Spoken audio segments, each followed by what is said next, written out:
ಜೋತ್ ಬಿದ್ದಿರುತ್ತೆ.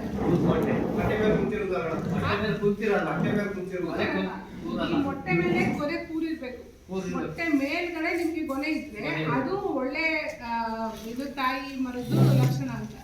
ಏನ್ ಬೇಕೇಳಿ ಇದು ನಿಮ್ಗೆ ಹೋಗಿ ನಿಂತ್ಕೊಂಡಿದ ತಕ್ಷಣ ನಿಮ್ಗೆ ರೌಂಡ್ಗೆ ಛತ್ರಿ ತರ ಕಾಣಿಸ್ಬೇಕು. ಇದಲ್ಲ, ಇದು ನಿಮ್ಗೆ ಛತ್ರಿ ತರ ಅನಿಸ್ತಿದೆ, ಇದು ಅನಿಸ್ತಿದೆ. ಇದು ನಮ್ಗೆ ಬೆಸ್ಟ್ ತಾಯಿ ಮರಗಳು ಅಂತ ನಮ್ಗೆ ಸೈನ್.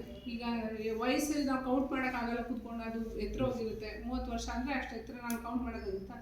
ಹೋಗಿ ನೋಡಿದ ತಕ್ಷಣ ಒಂದು ರೋಗ ಕೀಟ ಏನು ಇರಬಾರ್ದು, ಅದು ನಿಮಗೆ ನೋಡಿದ ತಕ್ಷಣ ಗೊತ್ತಾಗುತ್ತೆ. ಕೆಳಗಡೆ ನೀವು ನೋಡಿದಾಗ ಮಧ್ಯ ಖಾಲಿ ಇರಬೇಕು, ಮತ್ತೆ ಗೊಂಚಲು ನಿಮ್ದು ಏನು ಮೊಟ್ಟೆ ಮೇಲ್ಗಡೆ ಕೂತಿರ್ಬೇಕು. ಅದು ಹಿಂಗೆ ಇಳಿ ಬಿಟ್ಟಿರ್ಬಾರ್ದು. ಮತ್ತೆ ಅದು ಈಚೆ ಅದು ಇದು ಒಳ್ಳೆ ತಳಿ ಅಂತ ಐಡೆಂಟಿಫೈ ಮಾಡಕ್ಕಿರೋ ಕ್ಯಾರೆಟ್.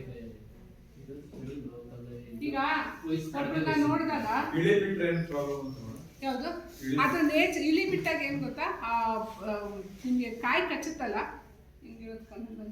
ಈ ಕಾಯಿ ಕಚ್ಚಬೇಕಾದ್ರೆ ಈಗ ನಾವು ಒಂದು ಗೊನೆಯಲ್ಲಿ ಮಿನಿಮಮ್ 12 ಗೊನೆ ಗೊಂಚಲಿರಬೇಕು. ಒಂದು ಗೊನೆಯಲ್ಲಿ 25-30 ಕಾಯಿ ಆದರೂ ಇರಬೇಕು ಅಂತ ಹೇಳ್ತೀವಲ್ವಾ. ಈ ಥರ ಇದ್ದಾಗ ಹೆಚ್ಚಿಗೆ ಕಾಯಿಗಳು ಕಚ್ಚಿರುತ್ತೆ. ಅಂದರೆ ಆ ಒಂಬಳೆ ಕಡ್ದಾಗ ಇದು ಅದು ಸೈನ್. ಈ ಥರ ಇದ್ದಾಗ 100% ಆ ಒಂಬಳೆನಲ್ಲಿ ನಿಮಗೆ ಒಳ್ಳೆ ಕಾಯಿಗಳು ಜಾಸ್ತಿ ಕಚ್ಚುತ್ತೆ ಅಂತ. ಇನ್ನೊಂದು ಆ ಕಚ್ಚಿದ ಕಾಯಿ, ಈಗ ನಿಮಗೆ ಕಾಯಿ ಹರಳು ಉದುರೋಗುತ್ತಲ್ಲ, ಹರಳು ಉದುರೋಗೋದು ಹರಳು ಉದುರುತ್ತಲ್ಲ, ಬಟನ್ ಡ್ರಾಪ್ಸ್ ಆಗುತ್ತಲ್ಲ, ಅದು ಈ ಥರ ಇದ್ದಾಗ ಕಡಿಮೆ ಇರುತ್ತೆ.